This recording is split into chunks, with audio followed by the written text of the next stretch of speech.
Ba, may sungay ang helmet ni Kapimoto ah. Aba. Para kang hindi naman Dimos. Wala ka na namang magawa, naglagay ka pa ng sungay sa helmet.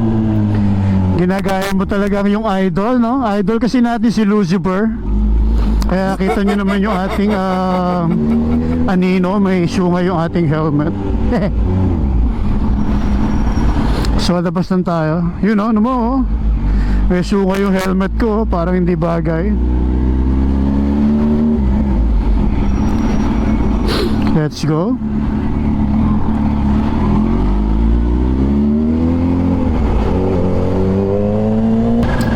Ako po si Lucifer the third, kasi meron ng junior eh. So Lucifer the third. Ayan o, may sungay yung ating helmet. Nakita ko lang sa Shopee available, so in order ko. Siyempre idol natin si Lucifer eh. Idol natin yung pisa nating sikat, kaya ginagaya natin. Pag sanang mahulog yung sungay, kasi dati laging nahuhulog eh. So copy lang tayo sa copy project. Ayokong lumayo.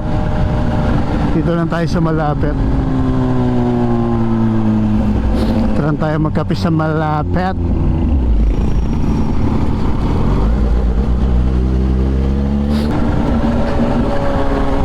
Ang cute ng ating anino, may sungay.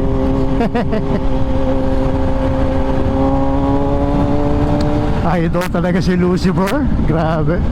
Lucifer the third, kasi meron ng junior eh, si Don. So the third tayo ngayon.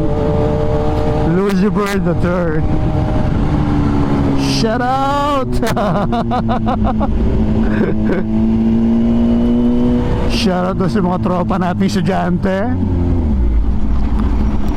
Siguro nagugulat sila, bakit na nagsungay na si Kapimoto? Bakit na siya may sungay ngayon?